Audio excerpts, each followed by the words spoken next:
You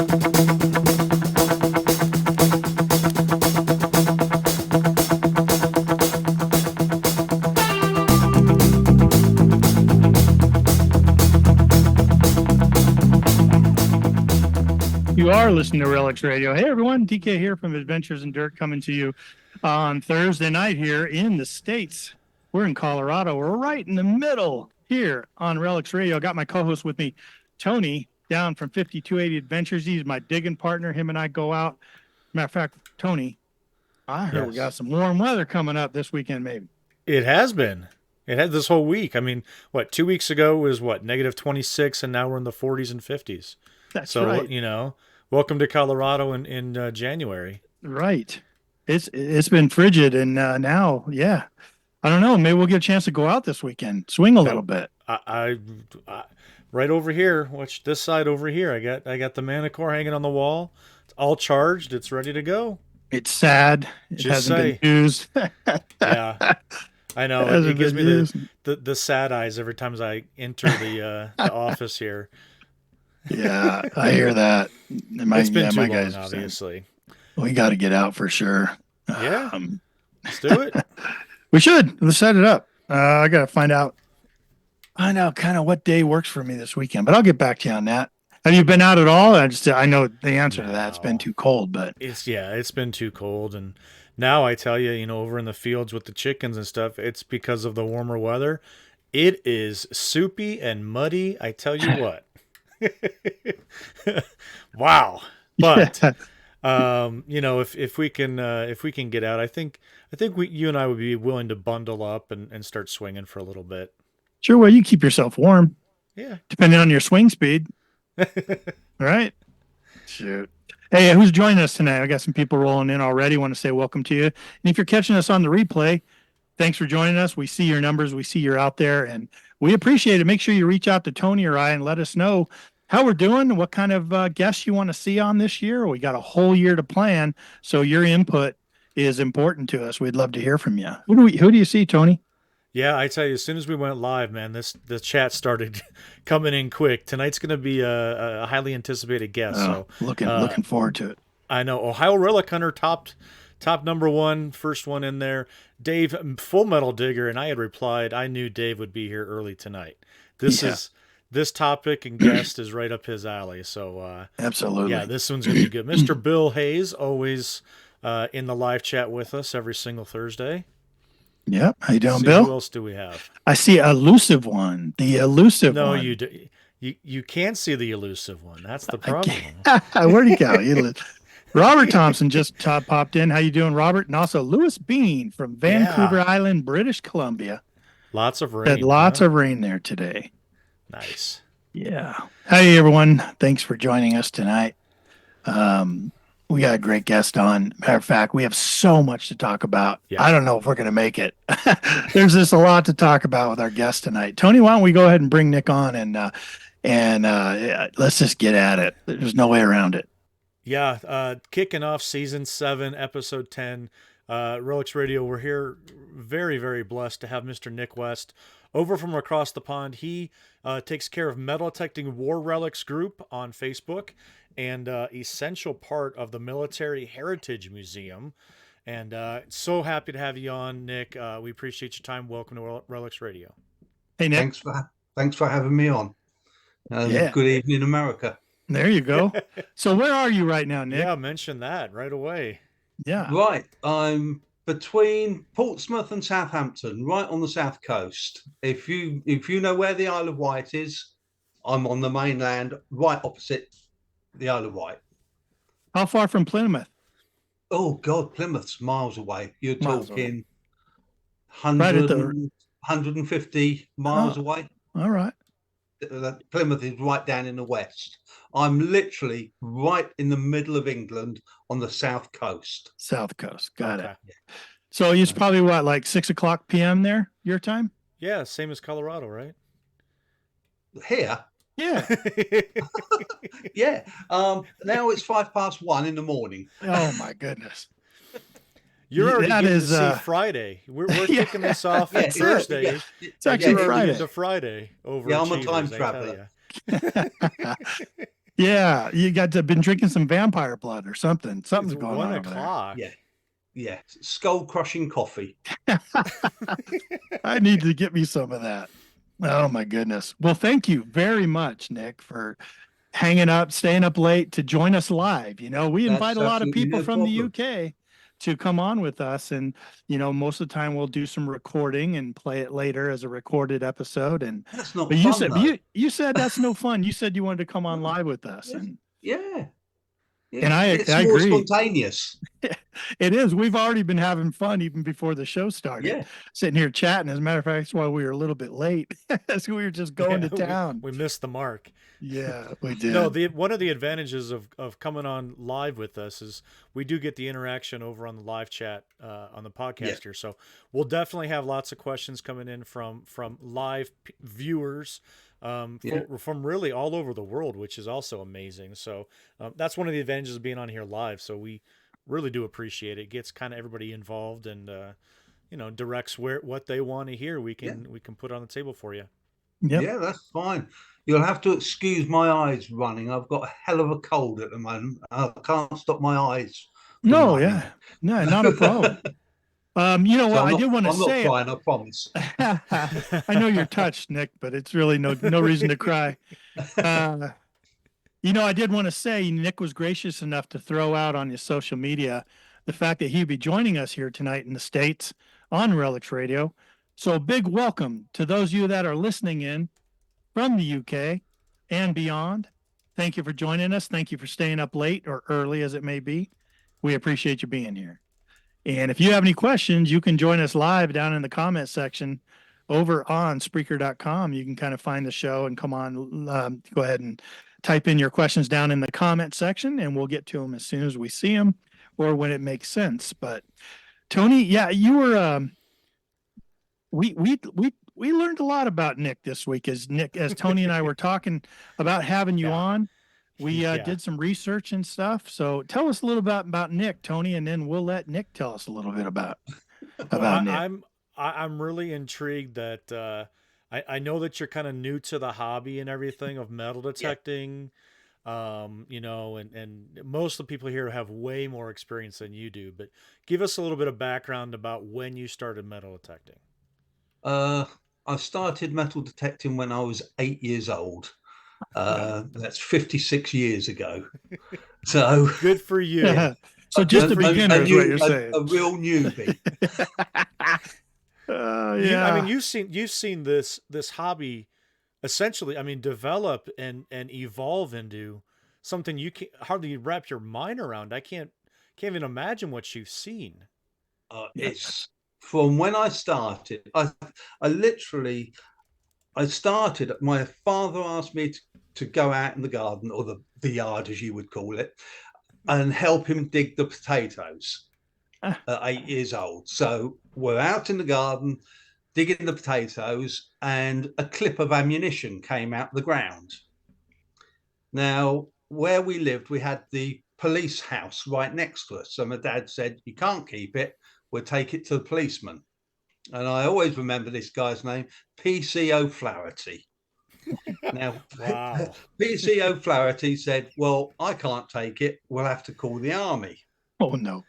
for a clip of ammunition." So the army came down and they took the heads out the cartridges. They took the cordite out. They set light to the cordite, put the heads back in the cartridges, put the bullets back in the clip, gave the clip to me, and then go on then, Dad, off you go. And that was it. I was hooked. Wow. So because you were wondering, like, if I can find Right. this in the ground, what else can I find in the Yeah. ground? So my dad would go off to work. I'd come back, and his garden, there was holes everywhere. Good for So you. I'm digging. I'm just going out there digging at random. So a couple of days later, he comes back with an old World War II mine detector. Oh my God. There wasn't, Wow. we didn't know about metal detectors. Sure, So he came sure. back with his mine detector. Now, this was 1968. Wow. So he attached it to an old pram. And I'd walk around the garden with this, and my brother would get out and do the digging. It was great. How Oh much my stuff did you gosh. have in your garden? Well, the where we lived is just a couple of miles from where I live now, and we literally had one of the big D-Day camps there. Oh, Now, yeah, we found wow. we found boxes of hand grenades. I've still got the clip of ammunition. Oh, dude. Oh, look at that. He's holding it up. Oh, Yeah. So what what? are those That's a clip of 303, 303s, right? Okay, 303s. and they're all dated Wow. 1943. Oh, Um, wow. so yeah, that's That's that's how um, things kicked Amazing. off. and that's how things kicked off. And from my dad always blamed those two bomb disposal guys, for my passion now. I bet. I um, bet. and What's I funny, try and Nick? What's funny is we always ask what's the item that kicked off your passion for the hobby, and for you to have I've never that heard that one. I haven't I heard that one know, yet. and to still have that and be Yeah. able to That's so cool. oh wow, I'm sure it takes you back to that moment. Oh yeah, it does. There's several items that I've got that really take me back. Wow. There's a couple of bits of shrapnel. We found a Sherman tank, an American tank. We found a Sherman tank shell, and we Oh my decided this was gosh. down the local river. So we decided, yeah, we'll take that home. We got halfway home and decided that it was a bit heavy, Mm. you know. So Mm. we called the police and said, look, we've got this. We've left it here, and they went, you stay with it. The army came down. They got us to put sandbags on it. Then they blew it up. Now I'm standing with my back against the wall. I've got a policeman standing to my left-hand side, and he's literally standing there, and we're just chatting. The whistle blows, and the guy detonates it. And between me and him, this piece of shrapnel about that big Oh stuck my in the wall. gosh. Oh my gosh. How lucky is that? Ah, But they the did rest things of it, different back then. Yeah. the rest of the shell went through someone's house. Oh my gosh. So I didn't tell my parents when I got home. I didn't tell No. my parents. No. I thought I'm going to be in Pete Meyer. Yeah. Yeah, yeah, right. Yeah, you wouldn't do that. That would By have the been time the I got end of your back, the local career. policeman had already told my dad. Oh my no. goodness. Can't trust Was it those officers. was it Flaherty? Oh, that guy. Yeah. It was, yeah. Oh my gosh.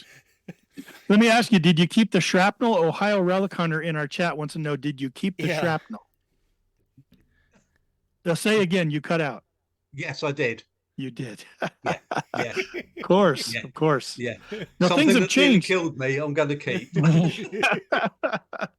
So things have Jeez. really changed since then, I'm sure, because you talk a lot and some of your passion is actually trying to, matter of fact, you released recently that you're looking for opportunities to come out to events these days to teach people about ordinances, about how to Yes. treat them and how to deal with them and where to take them or not take them. Yeah. And, you know, so talking about it now with all that you learned over the last 56 years, starting from that harrowing experience, yeah, I think people should listen to you when you talk about that, you Well, know?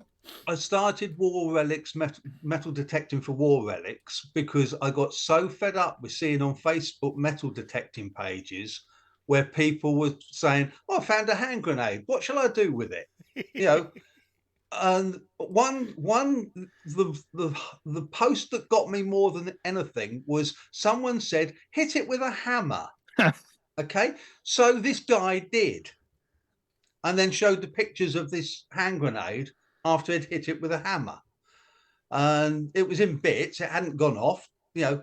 But I thought something's got to be done to educate people, Mm. because people are going to get killed and it's going to make the hobby look Sure. really bad.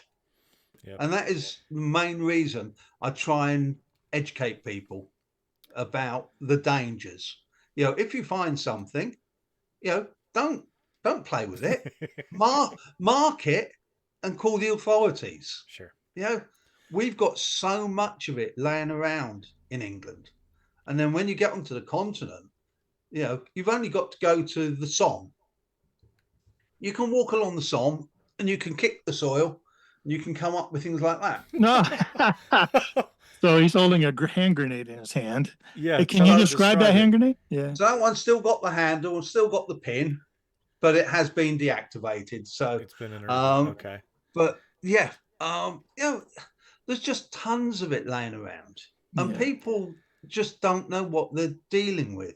And the problem with the explosives that they were using in World War One and World War Two, World War One's over 100 years ago, so they're just decaying, Sure. and they're so unstable, Mhm. really unstable. So people, there are always people that are going to play with them.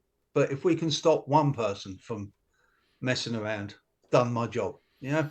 And I know you had Go ahead, mentioned your Facebook group there. I threw it in the chat, so those listening, you can click on that link in the chat there, or it's in the description of the podcast here, and head over there and get educated on what to do when you find a World War One grenade.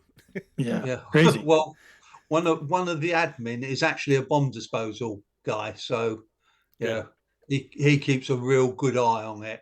We had one guy. He private messaged me and said, "Can you identify this shell for me?" Hmm. And I had a look at the photo, and I contacted Alan Bomb Disposal, and I said, "Is that what I think it is?" And he went, "Yes, it's a gas shell, and it's live." Oh my gosh. So I quickly contacted this guy and said, "It's a gas shell, and it's live. Whatever you do, call the police and get it gone." And he went, "Oh, I've got 5 of them sitting on my mantelpiece." Yikes. I mean, He was raided in the early hours of the morning. and he no longer has them. But he actually, by coincidence, he lived about 5 minutes up the road from where Alan lives. Alan knew of him, so called the police, and they're now classed chemical weapons. They're classed as weapons of mass destruction. Sure. And he had kids running around the house. Yeah, man. Yeah, so crazy. Yeah, I know. Here in the States, we find a lot of military hunters here are concentrate on the Civil War, the American Civil War. Yeah. And I know they'll find unexploded ordnances like parrot shells or cannonballs or fused ordnances. And I know it's there's only a handful of people that will actually drill those out, try to do it the right way and drill those out. You can send them to people or have them come in, but it can be dangerous. And I know people are always warning about it. Tony, did you see Dave's comment in there? Like, I don't know what those are, but I'm sure probably Nick does.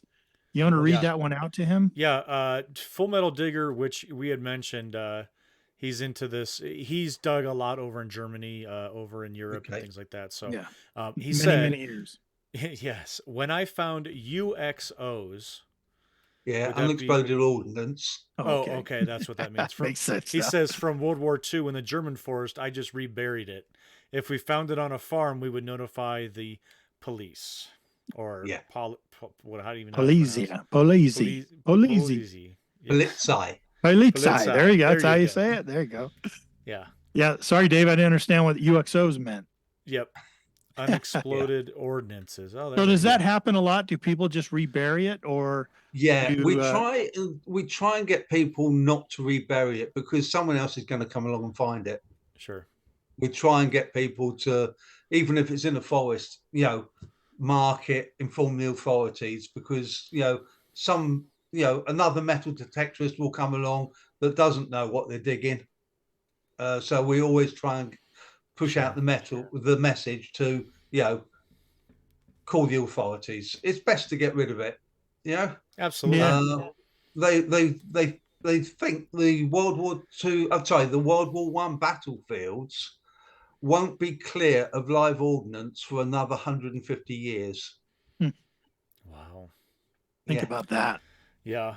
Think about that. A couple of generations later. Yeah, and that's kind of our Civil War era.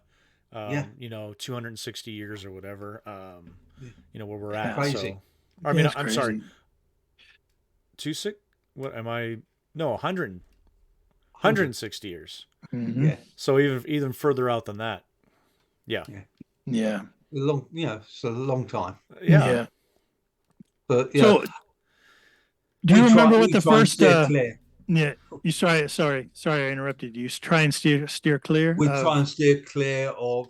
Okay, I'm taking Dave and Adrian to where there was an ammo dump, but we're trying to steer clear of actual battlefields because it's Sure. illegal to metal detect on most battlefields in Europe now.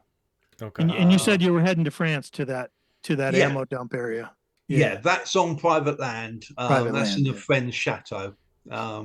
So he wants his garden checked to make sure that there's nothing there. But I think we're going to find stuff. I really do. Mm.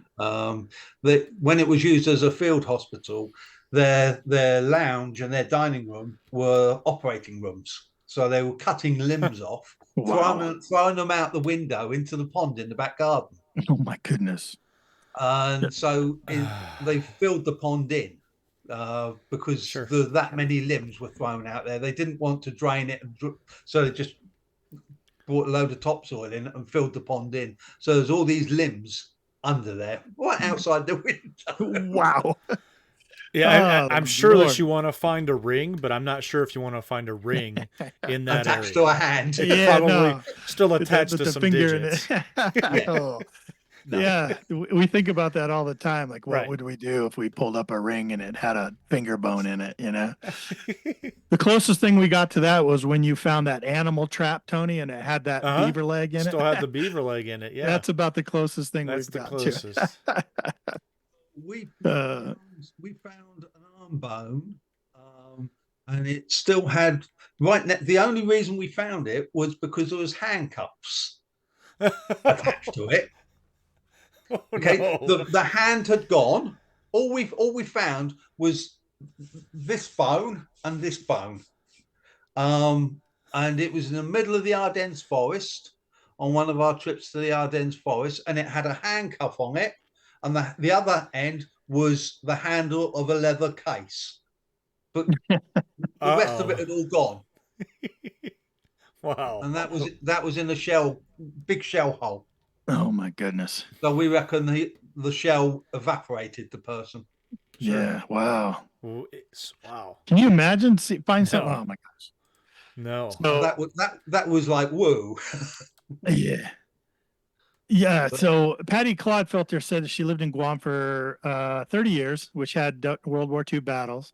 Yep. And one time on a hike, she found a mortar in a hole where it fell.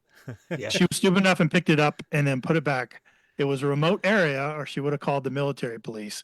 This was back in the 1990s. Wow. You got to be careful Still with those stuff mortars there, yeah. too. Yeah, Sure. Mortars and artillery rounds. Once they've gone through that barrel, they are live. They've been primed. They are ready to go off.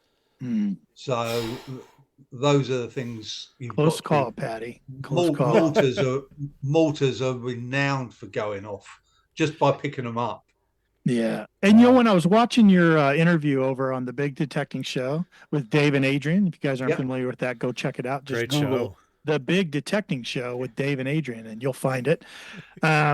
You showed, and you said it looked like an oil can or something, and I was like, yeah, it looks like an oil can. And then you said it was actually a mine. Yeah. Hang on a sec, I'll get it. Oh, yeah. It blew me away. Did you watch the video today, Tony? I started watching it. I got through some of it, and we'll talk about some of the relics that he was talking about on that show that will absolutely blow your mind. And I'm really happy that we're actually on video, being able to see some of the things that Nick is going to be holding up tonight. Yeah. But There you go. Yeah, look at that. It's an oil can, just like an oil can. That is olive oil.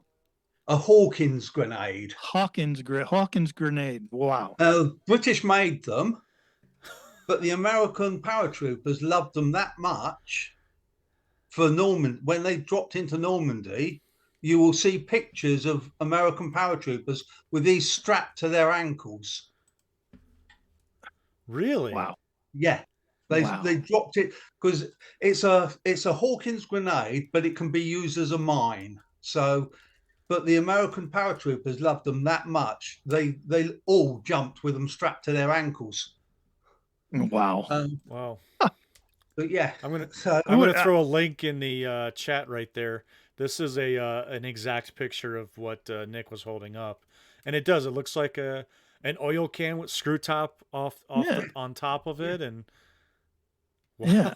I mean, if you found that in the field, you found that in a forest, Yeah, you would I thinking it think was Well, olive oil whiskey or flask. whiskey or something. yeah, well, it looks like, yeah. In England, we used to have talcum powder, Sure.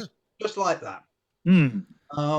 There's another one which it looks like a thermos flask, and it's metal and it looks just like a thermos flask. But people dig them up and think, oh, Sure. thermos flask, not realizing it's full of dynamite.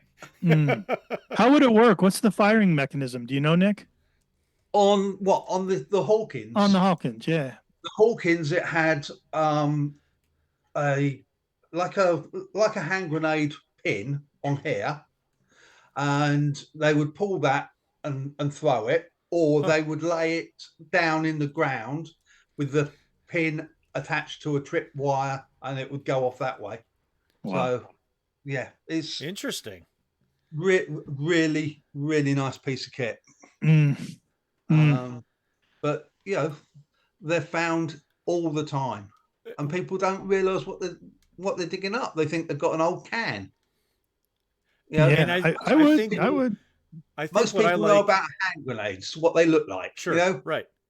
not many people know about these. Well, there is a stamp on it, and what I really like, I know that we all do, is you find something metal detecting while you're metal detecting, and then you go, what in the world is this? Oh, look, there's some letters on it. And then you start doing the research and then going down that rabbit hole, and all of a sudden now you know everything about this Hawkins grenade that you had no clue. And then you're going, oh wait, it's a Hawkins grenade. Okay, wait, right. It's on my mantle. I love the research part of it. Yeah, Same. I'm so thankful we've got the internet. Oh, Yeah, yeah, it makes life so much easier. yes. Yeah. It Yeah, really especially does. I bet you feel that way exactly because coming up, as long as you've been doing this, you didn't always have it, and it must have just opened the door for not only you but everyone else, It to was learn. great. When my kids taught me how to use a computer, I was like, wow, this is brilliant. Yeah. Because I didn't want to know. I just didn't want to know. And they said, no, you've got to, come, just sit down with us and we'll teach you.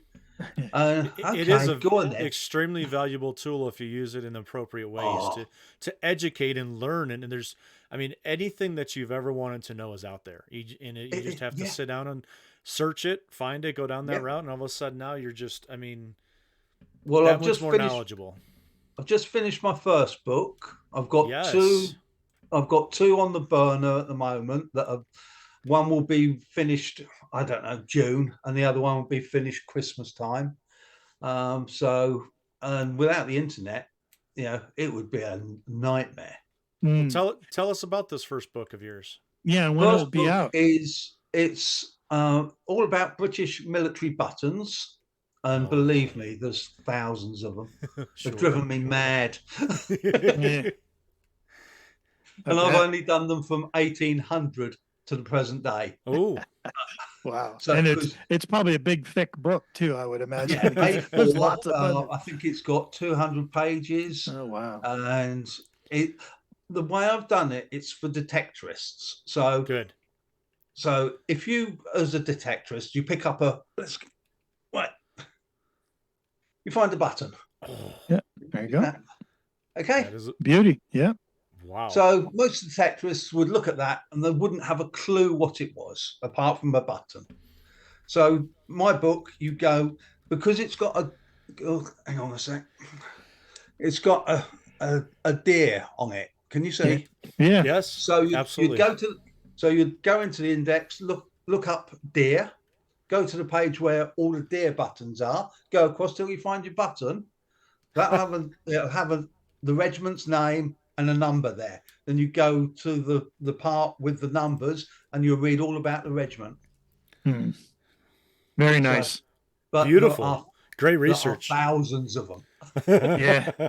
I imagine. And that's just the 1800s. You can go back to earlier too. Oh God, it's if you go, it's really hard to go back any further than the 1800s because most British buttons were just silver buttons without anything on. It was very rarely that they had anything on there. So, yeah, it's No, I know before we started the podcast, we were talking about Ken and I. We're coming up on our 1 year anniversary of actually going over to England and digging, March of 23.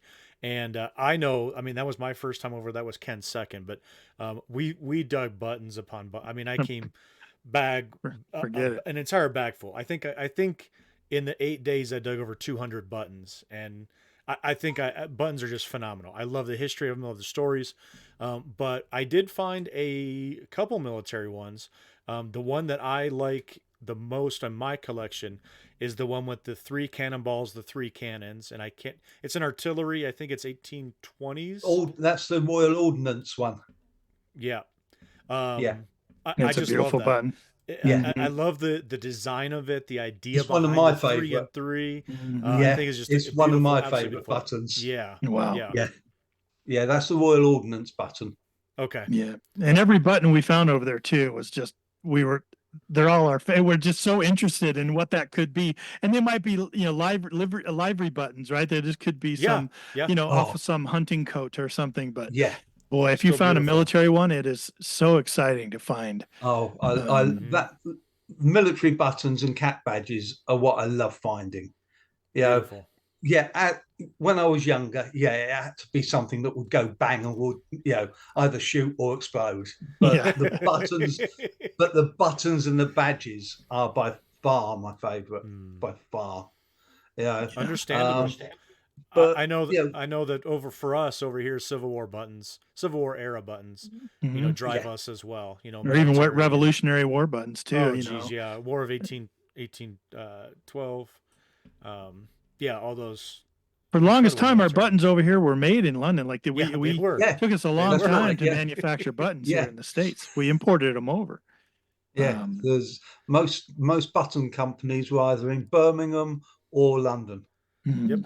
Yep. So We see a lot of it, and it's Yeah. always exciting when you do. when you Well, see that kind of stuff. I mean, I will say one of my favorite civilian buttons. Ken, you'll understand. It was across the street from the button house, up the hill where Mhm. down at the bottom of the hill is where I found the cavalry insignias and stuff. But up on the top of the hill, it's a plain front. It's a one-piece button, thin, flat, and there's nothing on the front, but on the back it does say London extra fine or something like that. But for me to then to be able to hold something and then go, what's the story? It literally was made in London, brought over here, put on American clothing, and I mean, just the stories and the history of it just is incredible. that's what gets me. The history is just, Yes. at school, history was boring. It really was Right. boring I agree. until I got to secondary school. When I got to secondary school, my history teacher was a ex-Spitfire pilot. Oh wow. He had he was one of the ones that got plastic surgery because he got burnt in his Spitfire. Oh wow. And Wow. Mr. Green, great guy, absolutely great guy. And he brought history alive. He really did. And he knew I was into World War II stuff because people would bring stuff to school for me and go, oh, my granddad's, got this. Do you want it? He's getting rid of it. SS dagger, Yeah. Would you like it? Yes. Yes, Right. please. And it was, people would just give me, oh, you're the lad that likes all the war stuff, aren't you? Yeah. Have this. Oh my gosh. It's mental. But now, looking at the prices of stuff now, I'd hate to be starting now. Sure. Mhm. I really would. Yeah. But this is why we do the pop-up museum. Yeah. We take it to schools. Oh, really? Get the kids interested in what you can find under the soil. Not only are you teaching them the history, but you're getting some kids interested in metal detecting. Yes. And there's one Brilliant. school which is about 5 miles away from here. It was the headquarters of one of the big D-Day areas. So each you had areas like Area A, Area B, Area C, all the way through the alphabet. The Americans were down in D and C, but over where we are is Area A. Now, this school happens to be where the headquarters for that area was. It's never been metal detected. So we're getting the kids to come out, and in this year are going to come out. We're going to get a load of metal detectors, and we're going to sweep the whole place. Wow. Anything we Incredible. find, we're going to take away, make sure it's safe. We're going to have bomb disposal there just in case. But we're going to take it away.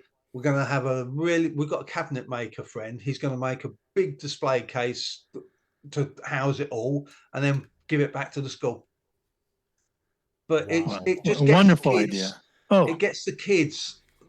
Once you've done it once, the kids love it. Sure. We've had about 15, 16 kids actually go out and get metal detectors and now into the hobby, which is great. It is great because you were sparked by that one Yes. teacher you had, the Spitfire pilot that brought history alive for you, and that's what it takes. Tony, tell them our story about our friend Garrett. Yeah, Garrett. So he's he's multiple grades, but he's a history teacher. Young guy. I think he's maybe 25, 26. We have both dug with Garrett. You've dug with him, right, Ken? Yeah. Just an absolute passion for history. He is also an extremely active detectorist, and he builds these story boxes, these display cases, and takes them in when he's teaching certain lessons that he can touch on a topic, and he can then put these items in the kids' hands and have them not only hear it, which is boring, but to relive it and touch it, which sparks that interest to really get people involved. He's won a couple awards for Educator of the Year type of thing, and his whole idea and that mentality is what you're talking about from Mr. Green, is touch it, you have it, and you can just really enjoy it, and it really grows our youth. I was going to mention Mason from Mason Merck Detecting a couple weeks ago. Same idea. Young kid has an absolute passion for detecting and history, and can talk about history like off the cuff, and having that passion grow so early. I mean, that's our future of our. It's of wonderful our hobby. to watch. It really is wonderful to watch, because incredible. you know they're on the right path. They're not going to go down the wrong path, as it were, because they've got a passion. Give them a passion. Exactly. Yeah, amazing. But we, in our pop-up museum, we haven't just got relics that have been dug up. We've got one of the machine guns, MG42. Do you know what an MG42 machine gun? But I'm going to look it up on the internet right now. So you've seen Saving Private Ryan. Oh yeah. So when the landing craft doors open and they just get obliterated. That is from an MG40. That's an MG42. Okay. We've got an original one from Omaha Beach. No, really? Yeah. What? Really? Yeah. What? Oh. We've got that's all the tripod. Yeah. Yeah. It's all on the tripod. It's got the ammunition. It's got everything. We even know the guy's name that fired it. Wow. What? So, no kidding. How did you find that out? Incredible. Well, it's a German gun. Yeah, German gun. So John, he's my best mate, but we run a charity. We run the charity together, which is the museum. He picked it up over in Normandy. He's got a house over there, and he knows quite a few farmers, and one of the farmers just back from Omaha Beach went, come and have a look at this. And we went, okay, how much do you want for it? He said, you have it. Okay. He showed us where his father had picked it up. Once the Allies had moved through, all this stuff was just laying there. So his dad thought, well, we're going to have a machine gun. Oh my goodness. gosh. So firsthand, you grabbed it. just in case they grabbed it come back. firsthand. Oh Right. my But gosh. man, how yeah, because I'm sure that all that stuff got picked clean at some point. Either Yeah. cleanup crews came and at some point, but for him to have firsthand knowledge and actually have his But father you- put his hands on it. Wow. But you Sure. say that, we've got a really good friend out there who's got an antique shop, and he keeps an eye out for interesting items for us. But he went to go and buy this big chest of drawers. It was huge. It was going to take two people to lift it out the house. Typical big French farmhouse thing. Mm. Two people couldn't lift it. So they swung it away from the wall to have a look why they couldn't lift it. And because they thought it was screwed to the wall at first, and they pulled it away. And at the back, there was a sliding door, Mm. Oh, and it had no. submachine guns in there. Mm. It was French resistance, hidden machine guns in the back of it. Gosh. So, Can you imagine? Incredible. so we got those now. You have those for the museum. Yeah. But Our- that Oh yeah. We can is get by to that. far Yeah. my favourite. Right. Yeah. So let me that tell the is- listening audience what Nick's holding up. So Nick is holding up a axe head, an old axe head. Old accent. 958 years old. We don't know if it's French or Saxon, English. Mm. I'm hoping it's English. I really do hope it's English. We're going to have the archaeologists. They're going to put it. I'm not sure what the machine's called, but they can do something where they can tell the elements in the metal and where they've come from, where they were mined, and they will be able to tell us if it's French or English. No, that would be wonderful to know that. So this is probably about a 10-inch axe head with I'm going to describe it, a circular handle port, if you would. Yeah, look at that. And it's shaped like, is it a D shaped? Is it like Yeah. a D shape? Yeah, like a D shape. It is a Um, massive piece of iron, just and a it- massive. It weighs 5 pounds. 5 It's pounds. heavy. If you were hit by that, you're not getting up. No, yeah. it is massive. And it was found at a village called Battle. Now, Battle is in Sussex, and it's where the Battle of Hastings took place. They call it the Battle of Hastings, but it isn't actually Hastings. Mm. Hastings is on the coast, Battle is inland, and it's only the second one ever to have been found. There are no other weapons from the Battle of Hastings existing, Wow. because when those battles took place, they were picked clean afterwards, because swords, axes, things like that, they were worth money. Chain mail, the Sure. bodies were stripped of it all, so there's never anything to be found. Mm. And a farmer in 1946 ploughed this up. In He's out there with 46. his- Okay. Yeah, he's out there with his horse, and he's ploughing his field, and that popped out the ground. Mm. So And you were telling me they dated it to like 1066 or so. And how did you get your hands on it? Like, was it Well, donated? so there's three of us Mm. that do the well, there's more than three of us, but three of us with collections do the museum. Now there's me, John, and Brian. Brian's 84, I think. He's been collecting a lot longer than me. He's been collecting since he was 7. He was given it by the farmer, so it's gone from the farmer to Brian, and Brian's gone, well, you might well have it. You'll get more use out of it than me, because it's in his conservatory, just hanging on a piece of wood. Now, Brian's house, you walk into Brian's house and you just go, oh my God, it's like a museum. Is that right? Mm. He's got the original newspapers of Jack the Ripper. Oh my gosh. He's Incredible. got beheading axes. Oh no. Yeah, Oh my from- gosh. From Windsor Castle. Mm. He's got so much stuff, and like I say, he's been collecting since he was 7. He's got, Wild Bill Hickok. Sure. Yes, Well, absolutely. we've got one of his guns. Is that right? He Wow. came over to England to do a circus, to do his circus. Mhm. He went bankrupt while he was here. Now he sold off all his stuff, his guns, his animals, Wow. everything, just before he got down to Southampton to get on the ferry or get on the ship to go back to America. Mm. And we've got one of his guns. We've got all the paperwork to prove it's one of his guns. Wow. How cool is that? So and you were telling me lucky. about that. You were telling me about that axe head that there's only like one other known Yeah, that there's they've only ever found like that, and it's not in very good shape. That is in beautiful shape. Oh, if you were to sharpen that up, it would work again. Yeah. It's the only problem is I don't know. Can you see?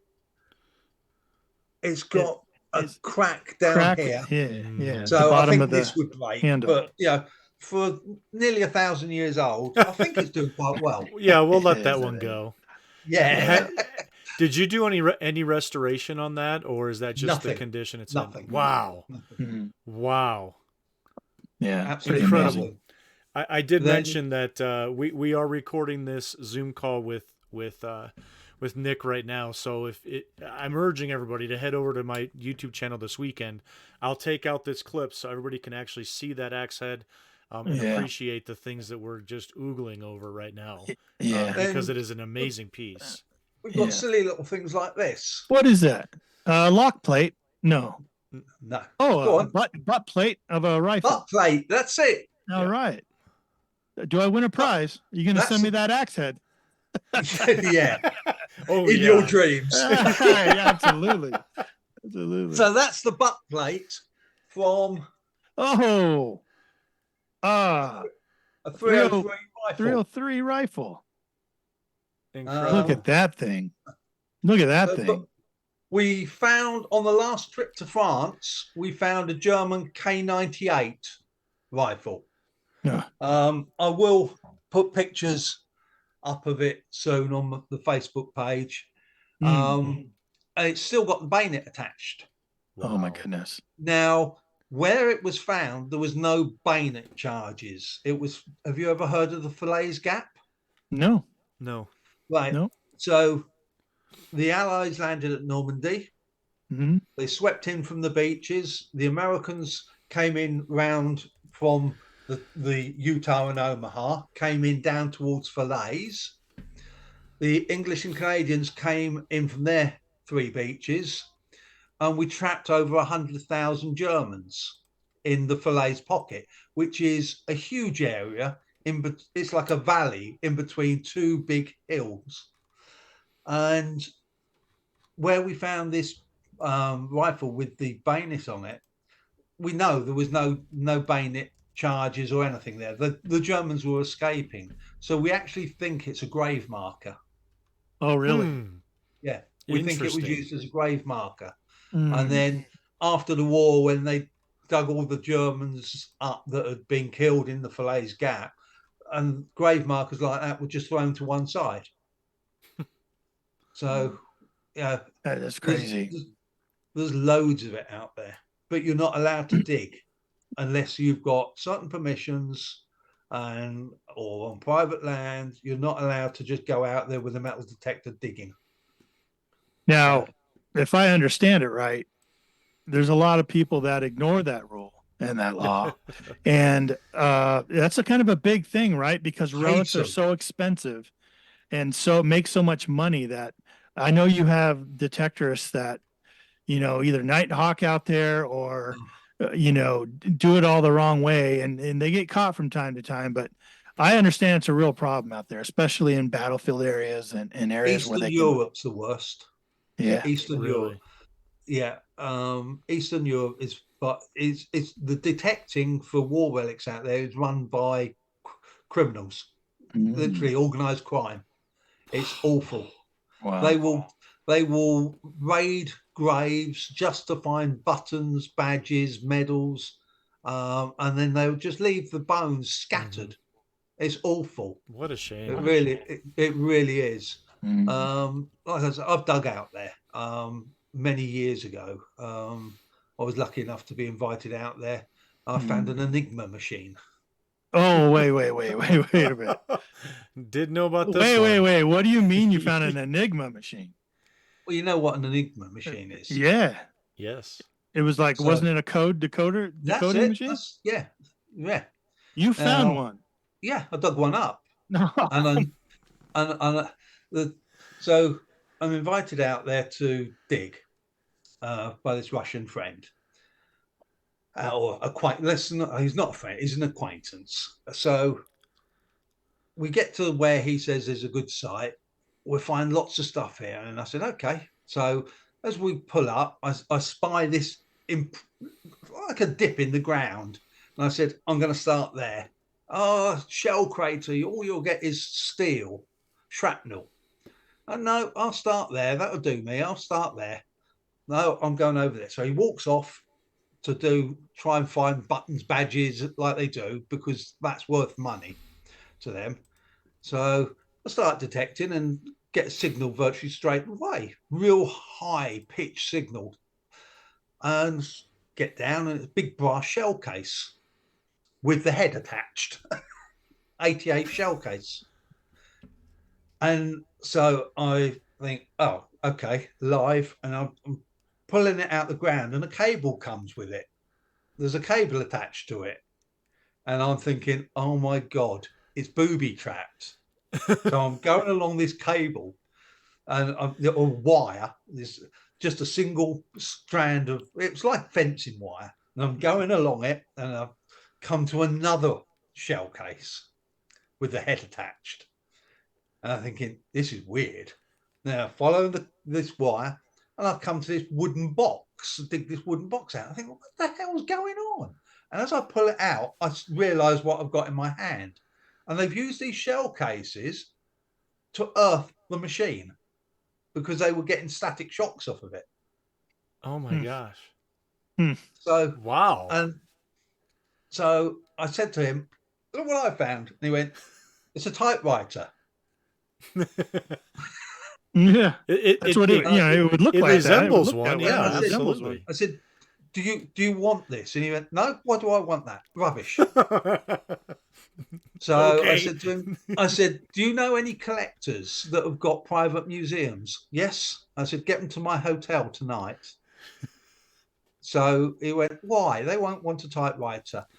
Get them to my hotel they won't. tonight. They'll want this So, yeah. So two of them came bidding against each other. I got on the next flight out. Amazing. Wow. I mean, what are the chances of that? I wouldn't have got it out of Russia. There's no way I would have got it out of Russia. I think I would still be in Russia. Yeah, probably. Sure. But it's sitting in a private museum now. Our friend Dave, who we said lived in Germany quite a few years and has a lot of contacts there, a lot of private property permissions and such. He said he dug a German STG-44 machine gun a couple miles from his village in Germany. It's considered the first assault rifle and was a forerunner to the AK-47. That's right. Yeah. Most likely abandoned by retreating German soldier in the waning days of the war, because they were dropping everything, even their uniforms, as they headed away from the advancing Allies. So we're going to the Silo Heights sometime this year, which is where the Russians came in across from Poland, came into Germany. And that was a vicious battle. So we're going up there this year and doing a lot of stuff around Berlin as well. So that would be fun. That will be fun. Yeah. We've got quite a bit of permission over there. So yeah. I'm looking forward to that.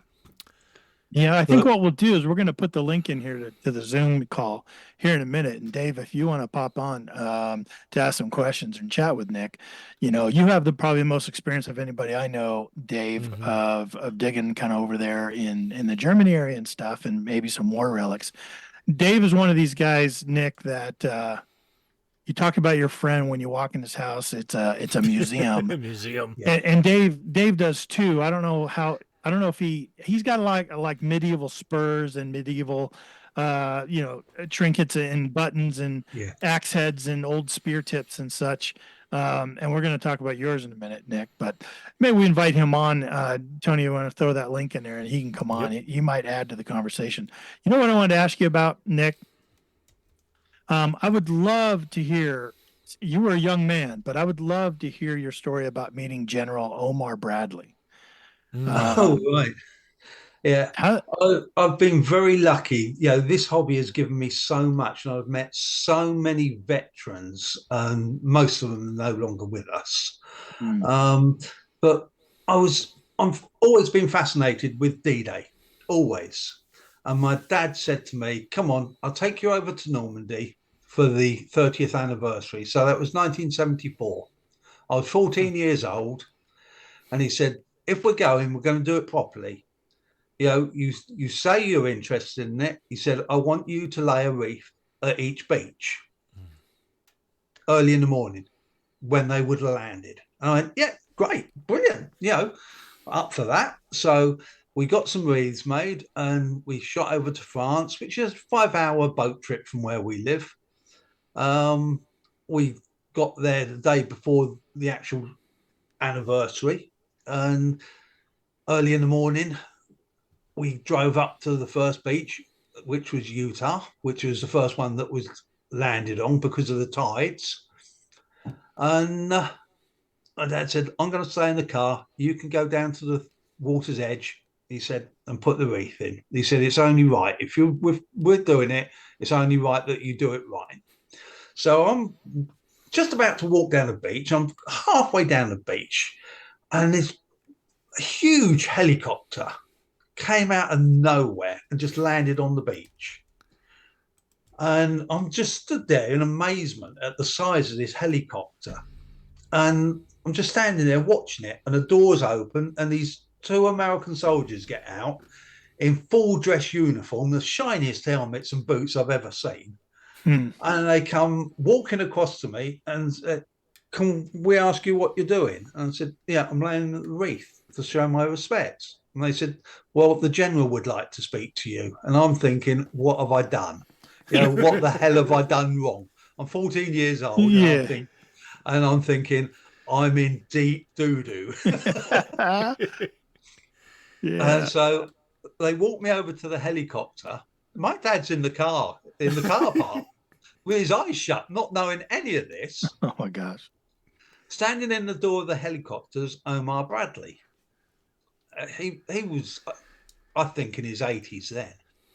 And he's standing there, bolt upright, big guy, tall guy. And I just looked at him and I knew who he was straight away, because I'd been reading a book about him the night before. And he said, and I went, "General Omar Bradley." And he looked at me. He said, "How do you know that?" I said, "Because I was reading about you last night." He said, "What are you doing here?" I said, "Well, my father's taken me to every beach to lay a wreath at each beach." And he was so impressed that he sent his troops over to get my father to tell him what was happening. And he said, "Do you mind if I do it with you?" And I said, "No, that's fine," expecting to do that one wreath on Utah and then say goodbye and we'd carry on. But we went by helicopter to each beach and laid oh my gosh, you're kidding. a wreath at each beach. Then we got flown to Paris with him in the helicopter, which, half an hour, 25 minutes, something like that. Had breakfast with him. Then we were flown back to my dad's car. Oh my gosh. What an incredible moment. What an experience. We didn't even have a camera with us. We didn't have a camera. And now you've got phones. We've got cameras. You're always over the camera. As a family, we didn't own a camera. Yeah, that would have been an amazing TikTok. Yeah, exactly. And people, wow. I was telling my friends, and they wouldn't believe me. So I had to get them to come and see my dad and say, "Ask my dad what happened." And they'd say, "What happened?"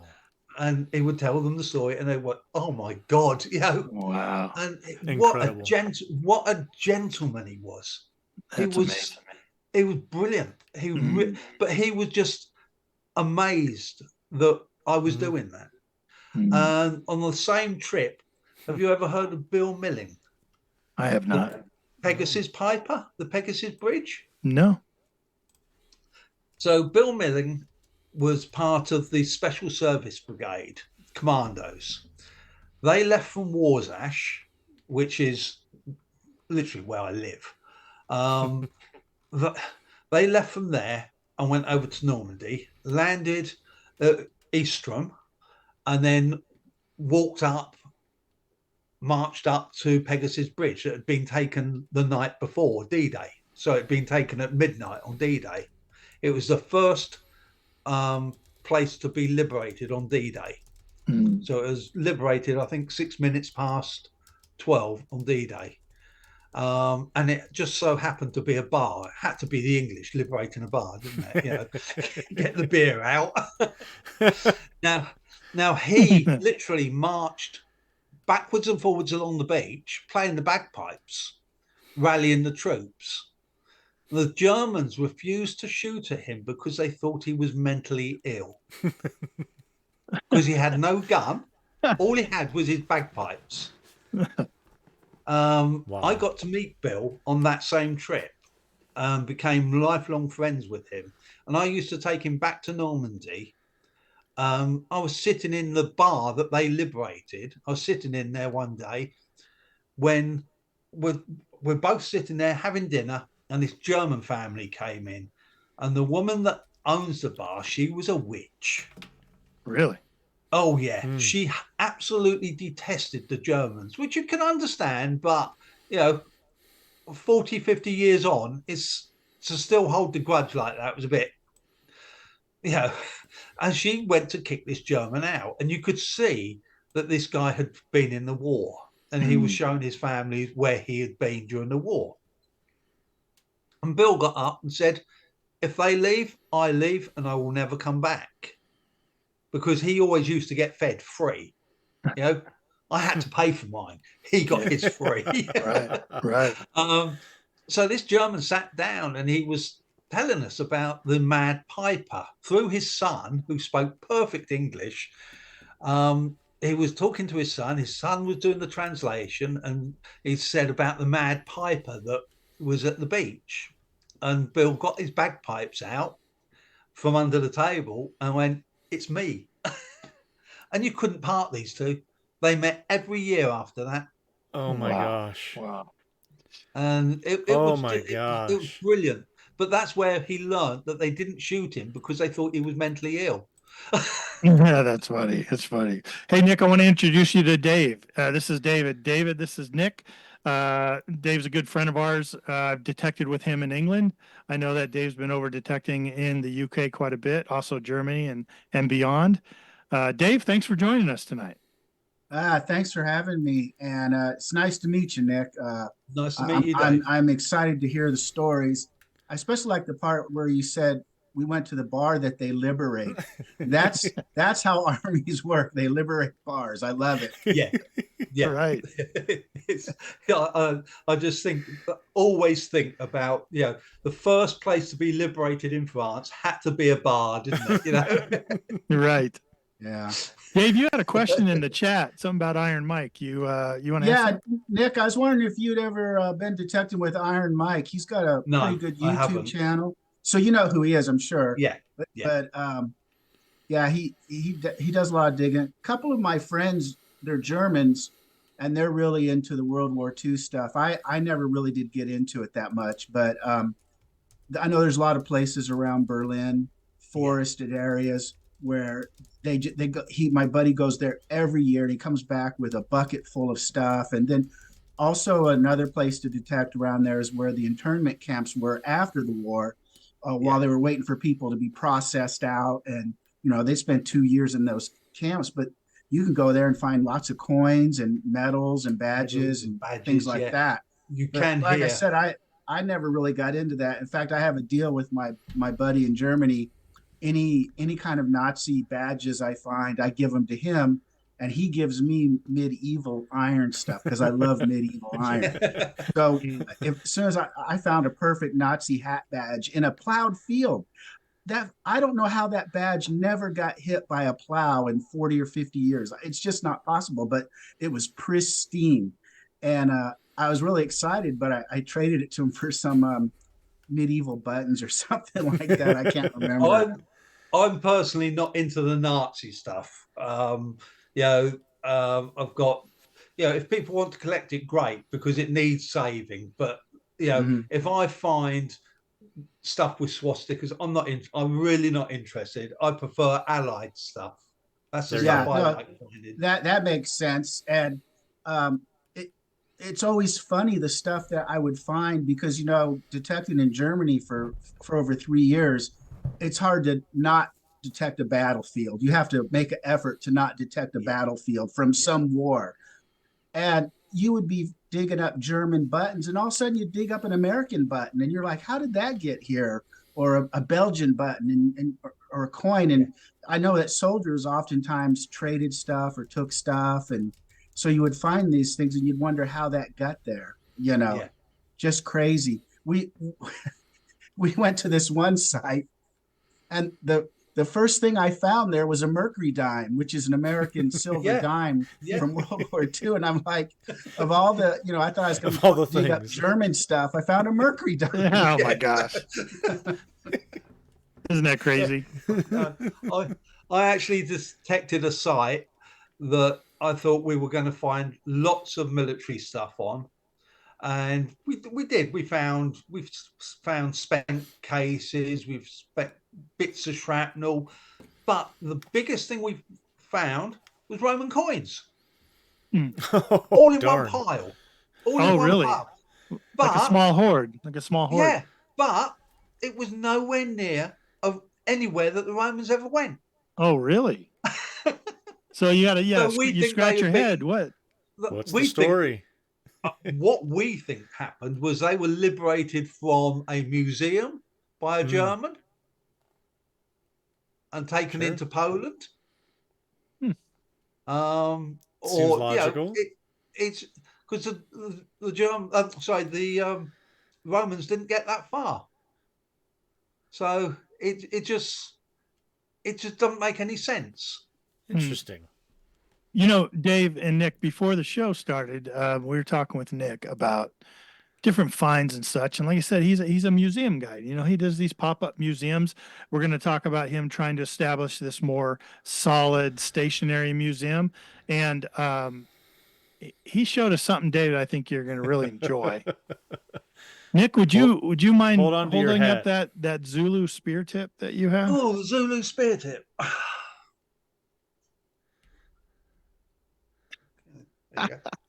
Look at that, Dave. So for those of you listening in, that's probably about a 16-inch spear tip, iron spear tip, or is it brass or bronze? No, or something? it's iron. Iron, yeah. About maybe 3 inches in diameter at the widest part of its blade. You wouldn't want it going in you. You would not. No. For the people who can't see it, it basically looks like a Roman sword that was stuck on the end of a stick. It is gorgeous. That comes from Rorke's Drift. Dave, do you know where Rorke's Drift is? Sorry, I was muted. No, I don't. I don't either. Right. Rorke's Drift is in South Africa. Back in, 1879. The British were at a place called Rorke's Drift. There was 147, I think it is. Let me think. Let me just think. No, 141 British soldiers were there. That's all. And they were surrounded by 5,000 Zulus. Now, the battle went on for a day, all day. 500 Zulus were killed. And I think it's 7 British soldiers were killed. 11 VCs were won that day by the British soldiers. Most VCs ever won by one regiment in one action. The BBC were out doing a documentary out there, and the guy doing the filming for the BBC is a detectorist friend of mine. Is that right? And so the filming had finished, and he went, right, detector out, let's get on with it. This is what I'm here for. Yeah. Yeah. And he came up with that. And that beast. Look at Which- that. That's what the British were using. That's an elephant bullet. Yeah. Okay, That's so it's a Martini Henry round. Martini Henry. And Right. I don't know what caliber it is, but it looks way over a That's- 50 caliber. Look, that's, it's evil. It's, you wouldn't want it going in you. No. No, you Yeah. pretty much turned to pink spray. 577 is the size of that. 577 577. 50. Ooh. Yeah, that's a beast. Wow. You wouldn't want someone to throw it at you, let alone shoot it. Right. Right. If you drop that on your knee, that would hurt a lot. Yeah. Not as much as that, though. No. Yeah, Yeah, hold up that axe head show real quick. I just that want Dave to axe. see it. Look at this. It's beautiful. Beautiful. That's from the Battle of Hastings. Yeah. Yeah, that's a nice one. That's a That's nice one. Very, very nice. Can I see the Very nice. hole? Can you tip it so I can see the hole? Is it oval or round? It's like D-shaped, I It's think. oval There we with go. the flat, like a D. Okay. All Yeah. right. Thanks. Yeah. Yeah, that's Beautiful. a nice one. I'm hoping it's English and not French, but we're going to have it tested to find out where the metal came from. So Does it have a hallmark on it? Is it marked? No, it's not marked. No. Oh, Got no markings on it whatsoever. All that we can find on there is, just a few dents. There's no markings whatsoever on it. Mhm. So so But yeah, what it's- age do you put on that? Do you think it's pre-1300s? they reckon it's 950 years old. So 1066 or so. 958 years old. It was found at Battle in Sussex, where the Battle of Hastings took place. Okay, 1066. nice. The archaeologists have said it's definitely of that date. And they're going to do so. I don't know what machine they're using, but they're going to use a machine that will test the elements in the metal without damaging the actual item. Mm-hmm. So it will be gone for a month or so, and then we'll get the results back, and hopefully the axe head. Yeah. Yeah. But there's the museum in Battle wants it desperately. Oh, I bet. I would imagine there'd be a lot of places that would like that. Like RMG-42, there's your big D-Day museum in America want RMG-42 that was found at Omaha Beach, but sorry, they're not having it. Yeah. No, it's not going to end up there. No. Hey, Nick, I wanted to talk real quick about some scary places that you've been in metal detected before. Tell us the story of is it the Ardennes? Ardennes? The Ardennes. The Ardennes Ardennes. Forest. Yes. What, the Battle of the Bulge? Battle of the Bulge. Mhm. Yeah. Right. First of all, I'm going to say I do not believe in ghosts. Okay? I do not believe in ghosts. But this spooked me. It really did. So I was 23, and a friend of mine said, what is it you go digging up then? And I said, well, come to the Ardennes with me. I said, I'll take another detector so that we got the two, and we'll go and dig up some war relics. Okay, that sounds a bit of a laugh. Is there any drink involved? And I said, well, of an evening, once we get out of the forest and we're back in the hotel, we can have a drink. But while we're camping, no, because we've got to walk out the bloody forest. It's Right. Yeah. So we got in the car, we shot over to Belgium, and we got to where I decided we were going to do this detecting. Now, you've got to realize we had no internet then. The only research you could do was books.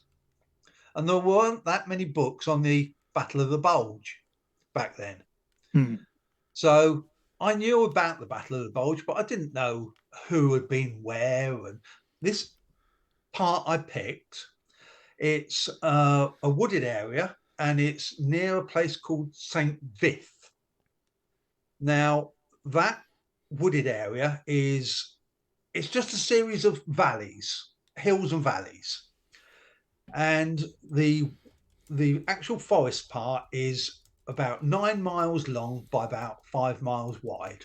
So, there's no roads through it, it's just tracks.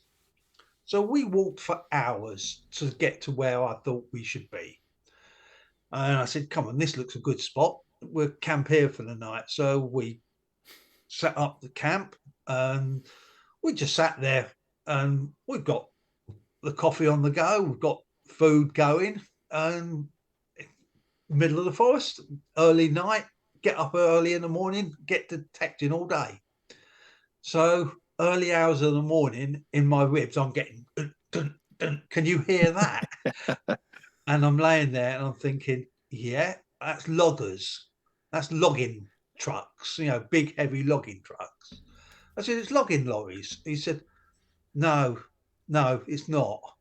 So I'm thinking, it's getting nearer. It's good. I'm going to get out of the tent just in case they don't see us. So we fire up the Tilly lamp, the old camping lamp, and we're standing outside the tent, and this noise is getting nearer and nearer. Now, if you've been in the military, you know what a tracked vehicle sounds like, a tank or an armored personnel carrier. You know the rattle of the tracks, and it was getting nearer and nearer, and it came past us, and the air just went cold. It went past us, and we both looked at each other, packed up, and got out of there. We didn't do any metal detecting whatsoever. We literally got to the car, bundled our stuff in the car, and my mate Graham said to me, I need coffee. So we stopped at the first little village where there was a bar. We walked in the bar. I said, we need coffee, please. And got coffee and sat down, and we're talking to each other. And this guy in the corner, he comes across to us. He said, you've been in the forest? We said, yeah. He said, did you hear the Germans? He said, you look like you've heard the Germans. You look like And you've heard the Germans. we were white. And I said, well, I don't know what we heard, but it sounded like tanks to me. He won't even watch a war film now. He won't go metal detecting. He won't watch. He wanted nothing to do with the past. Wow. But I don't believe in ghosts. But that I can't explain that in any shape or I just don't know what it was. I know it wasn't logging trucks because we were nowhere near any. The nearest road was 4 or 5 miles away, and we were in a valley. So if there was sound, it would have gone above us. That's amazing. I know here in the States, the first time I went to Gettysburg, and I wasn't heading there. I was going to Lancaster, Pennsylvania, and the guy that picked me up from the airport said, you mind if we stop by my house to pick up some equipment? I said, sure. Where do you live? And he said, Gettysburg. And I'd never been to Gettysburg. It's a site of a very famous sort of Civil War battle. And we were there, and his trailer sat on the edge of this field, this farmer's field. And on the other edge of the field was this thicket of woods, just really thick, dense woods. And he said, my father and I have been hunting those woods ever since I was a little kid.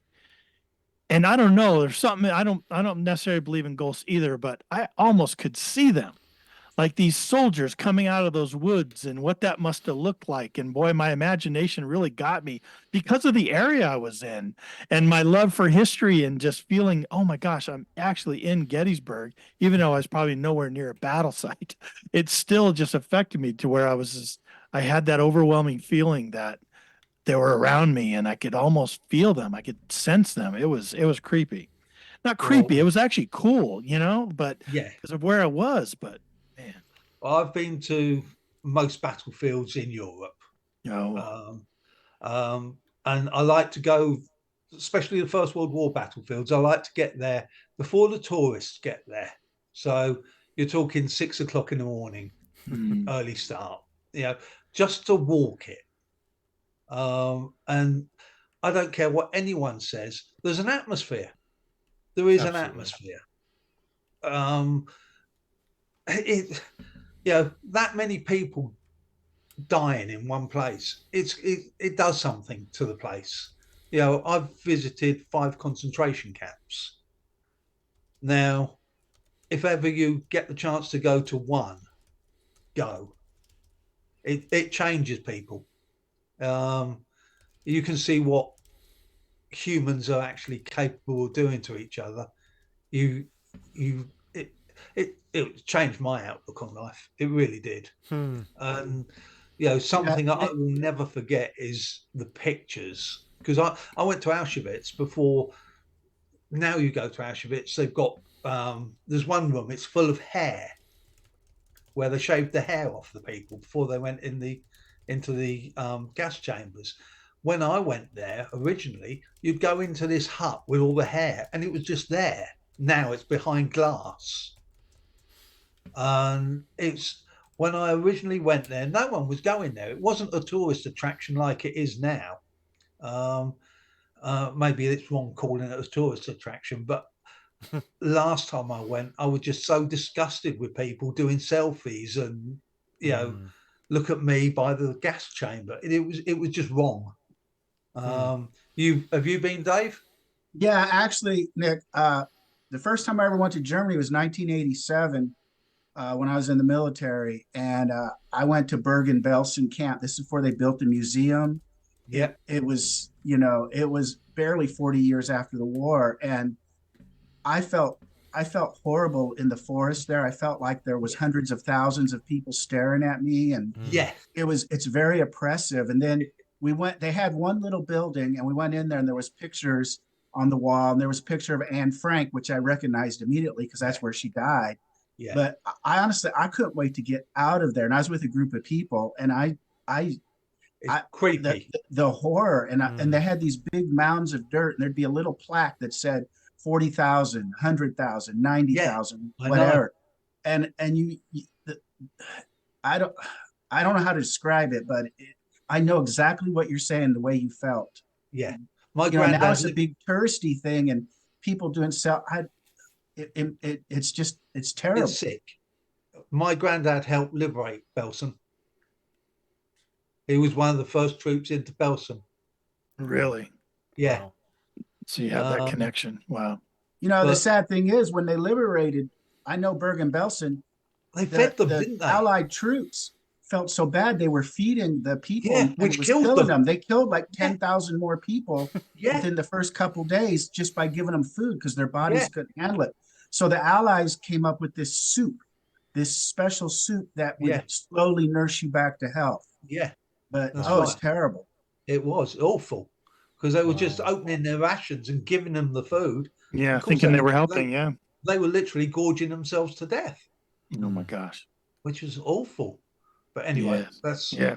let's get back onto the nice side. Yeah. Yeah. Actually, we're getting close to being out of time. To be honest Yeah. with you, Nick, can you believe it's been an hour and a half already? Things have been flying. Oh Christ, yeah. Tony, you wanted to chat with him about his book. I know we wanted to chat about it. Yeah, a couple things about, you were talking about books, and the one thing I did want to find out is, what is the name of the first book that you're gonna be having out, that's so It's- involved.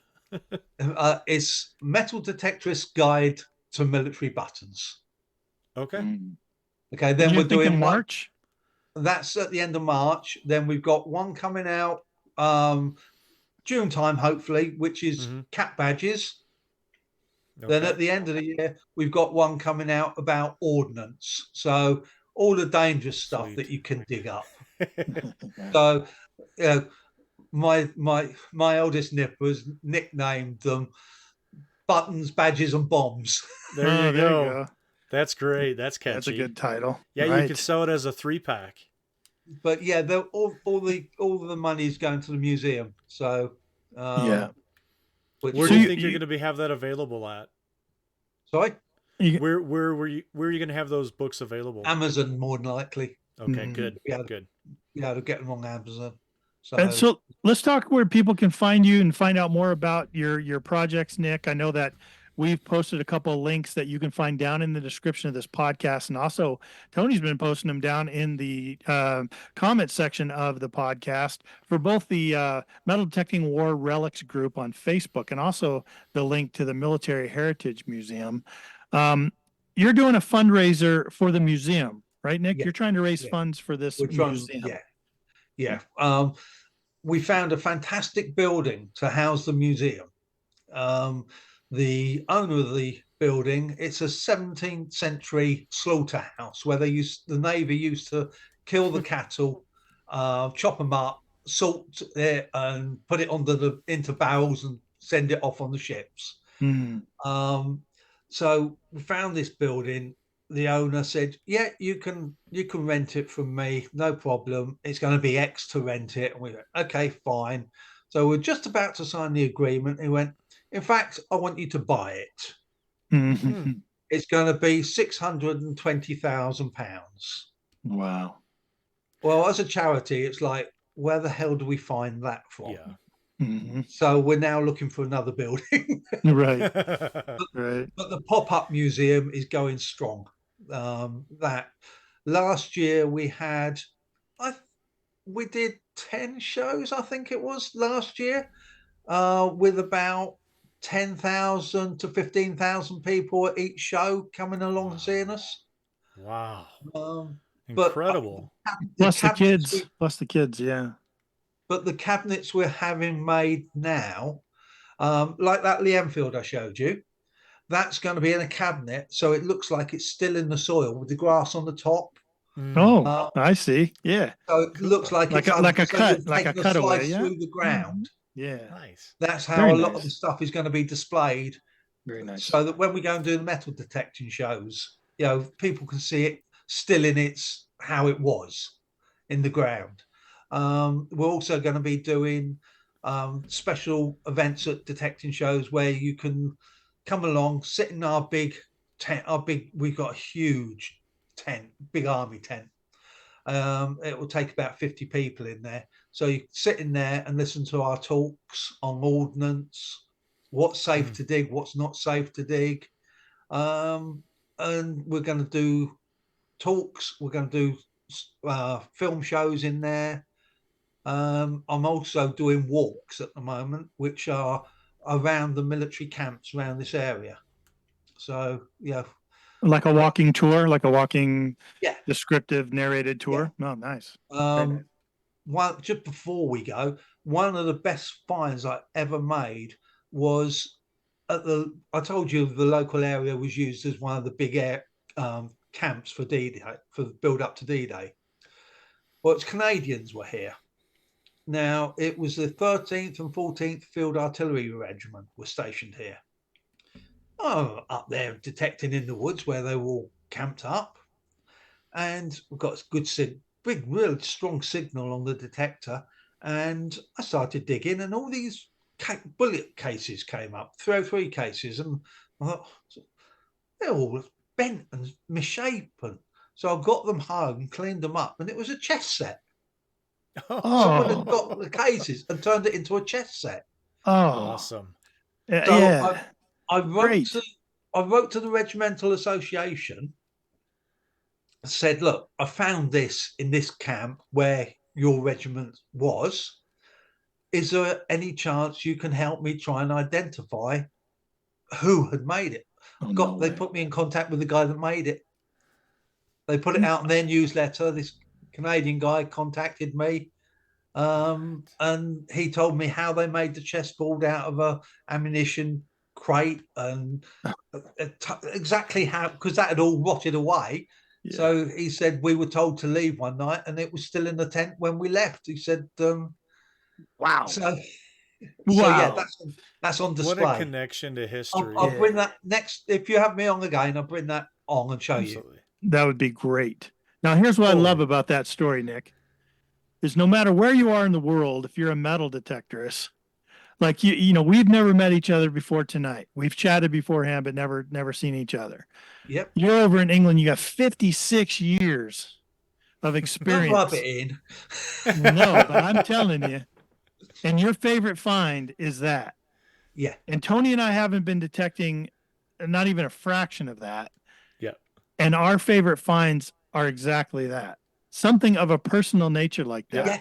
Oh, That yeah. someone touched. And if you can find out who the person was, like I'm Oh. blown away, Nick. Like Yeah. that absolutely would be my favorite find ever. I wanted to send it back to him, and he Sure. said no. Oh, he said, did. He said, no, you keep it. You'll get more pleasure out of it than I will. And No. he said, but promise me, if ever you want to get rid of it, you put it in a museum. So, what more can you do? Yeah. You know? Yeah. But- What a beautiful piece. That's just a beautiful story and a beautiful piece to find. Jeez. And it gives, we're all alike. We all love those stories. If you're a relic hunter, if you're a relic hunter, boy, those kind of relics really, really can touch you. And for as long as you've been doing it, Nick, you're like, I would have thought you had said something, more fantastical, but to hear you say that, it just such a reaffirms personal my it reaffirms my just love for this hobby, because Oh, somebody like you's been doing 56 years can have that be your favorite find. Yeah, that's amazing. Yeah. The personal things, like you say, especially when you can contact the people. I love finding dog tags, American dog tags, and getting them back to the families. Because the British dog tags don't survive. They were made out of like a fibrous cardboard material, and they just rot. But the American dog tags, being metal, you could usually trace back to the family and get them back to them, which is great. So those personal things, and when you give a dog tag to a family member, the person that owned it is no longer with us, and you give it to a family member, a son, a daughter, the joy it gives them is it makes this hobby worth it. It really does. Just was telling a story on the last show about a World War I dog tag that my friend found in New York near a harbor in New York, and we were able to track down surviving family members, a grandson, and my friend gave it back to him. He was able to return it to him, but I helped kind of orchestrate that. I kind of contacted the guy, and he said, me and my 4 brothers, we don't have anything of his, and we're all military. And so he said that has sparked the open communication has started now within our family. And that one little trinket, that one little target has his name on it, has just been the most wonderful thing that has happened to our family in a long time. And as a detectorist, that helped make that happen. It just feels so good, feels just so fulfilling to have done that for them. That's why I love finding the Allied stuff. I'm not worried about the German stuff, the Allied stuff, because if you can return something, especially a personal item like a dog tag or that chess set, if you can return that to a family, it makes you feel good. It really does. It makes it the whole thing worth doing. The hours out in the rain and the cold and the wet, where you find nothing but tin cans or ring pulls. All those hours, and then you come up with one item. And that's where those items belong. Are back with the families. 1,000%. With the families, absolutely. Yeah, wonderful, amazing. Hey Nick, we're gonna wrap it up. Go ahead and I'll give you a chance to say your goodbyes to our listening audience. Dave, I'll give you an opportunity as well, and then we'll Tony and I will get out of here. And hang on after the show, Nick. You and I and Tony will say our goodbyes off the air if you're okay with that. I know it's early there. Yeah, that's fine. Good night, America. Yeah, that's right. Excellent. Thanks for having me in your wonderful country. All right. Well, thank you. We appreciate you showing up. Dave, thank you for showing. Go ahead. The offer is there. If ever you're over, yeah, look me up. Will do. Will do. Absolutely. Yes, will do. I would love to visit that south area of the UK. I haven't been there. I'd love to. I have a friend down in Plymouth. I have a friend down in Plymouth, and that's why I asked how far you were there. Because if I go to visit him, then I could just pop up and visit you. That'd be great. It's about 4 hours. Yeah, that's not bad. That's nothing. Yeah. Well, Nick, thank you. And hold on a second. We'll say our goodbyes off the air. Dave, you got something you want to part ways with us? We appreciate you coming on. I was just gonna say it's great to meet you, Nick, and you. I will be in England in May, but I'll be about an hour north of London. I don't know how close that is to you, but it's great hearing the stories, and I look forward to seeing some pictures. And I think I'm going to be getting that button book too because I love military buttons. So Whereabouts in England are you going? I'm going up to Apsley. Yeah. Yeah. Yeah. North So of London. I'll be there for 4 days detecting actually, Yeah. but I don't know how close that is to you. If I get a chance, I'd love to drop by and see the collection or the museum or anything. Yeah. Dave will pass. I'm quite happy for Dave.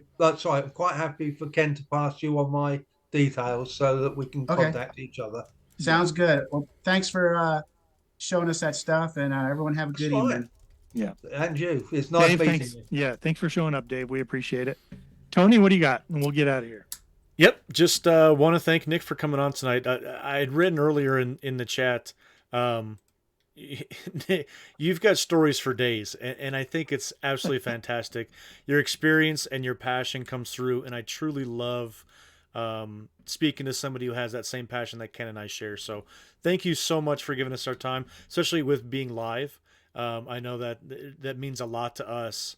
That you were able to share all this with us tonight. So thank you very much. And guys that are listening out there, we will have the video of the podcast up on 5280 Adventures over on YouTube. That will be up on Saturday morning. So if you guys want to see Nick's passion coming through the video as well, please hop over there and join us and watch that there. So that's all I got. Excellent. Yeah, Nick, thanks a lot. Great guest. I knew he would be, lots of stories to share. We will definitely have Nick on again. So if you have any further questions for Nick, you can continue to drop them here in the comments section, or you know how to get a hold of me. Just drop me an email at dk@adventuresindirt.com. Send me your questions for Nick. I'll correspond with him privately and then get you an answer back, as that is with most of our guests. So everyone, thanks for listening. We appreciate you listening here to Relics Radio every Thursday night, 8 p.m. Eastern time. And Tony and I have a bunch of guests lined up. We're looking forward to a great year, a great season. If you can get out, if you're still warm and not frozen like we are here in Colorado, if you can get out, go have some fun, go get the good stuff, and make sure you tell me about it. Everyone have a great weekend. And we'll see you next Thursday.